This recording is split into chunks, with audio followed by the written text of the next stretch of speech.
મુખ્યમંત્રી અને મંત્રીમંડળ એ ખોડલધામના દર્શને જવાના છે, માં ખોડલના દર્શન કરવા જવાના છે। ખોડલધામ ખાતે મંત્રીમંડળ અને મુખ્યમંત્રી ભૂપેન્દ્ર પટેલનું સન્માન સમારોહ કાર્યક્રમ રાખવામાં આવ્યો છે। 7 ડિસેમ્બરના રોજ ખોડલધામ કાગળો ખાતે સન્માન સમારોહ કાર્યક્રમનું આયોજન કરવામાં આવ્યું છે। ગુજરાત પ્રદેશ ભાજપના પ્રમુખનું પણ ત્યાં સન્માન જે છે તે કરવામાં આવશે।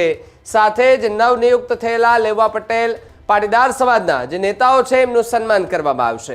સાથે જ મુખ્યમંત્રી ભૂપેન્દ્ર પટેલ અને મનસુખ માંડવિયાના અધ્યક્ષસ્થાને આ કાર્યક્રમ જે છે તે ખોડલધામ ખાતે રાખવામાં આવ્યો છે। ત્યારે મુખ્યમંત્રી અને મંત્રીમંડળ એ ખોડલધામ દર્શન કરવા માટે જવાના છે। 7 તારીખના રોજ મંત્રીમંડળ અને ભૂપેન્દ્ર પટેલ કે જે ખોડલધામ જવાના છે અત્યારથી તૈયારીઓ જે છે તે કરી દેવામાં આવી છે। ત્યાં સ્વાગત સન્માન કાર્યક્રમ જે છે તે રાખવામાં આવ્યો છે। મુખ્યમંત્રી ભૂપેન્દ્ર પટેલ અને મનસુખ માંડવિયા એની અધ્યક્ષતાને આ સન્માન સમારોહ કાર્યક્રમ જે છે તે રાખવામાં આવ્યો છે। ભારતીય જનતા પાર્ટીના નવા પ્રદેશ અધ્યક્ષ જગદીશ વિશ્વકર્મા પણ આ સન્માન સમારોહમાં ઉપસ્થિત રહેવાના છે। મોટી સંખ્યામાં ભારતીય જનતા પાર્ટીના નેતાઓ આ સન્માન કાર્યક્રમ છે તેની અંદર ઉપસ્થિત રહેવાના છે તેવી વિગતો મળી રહી છે।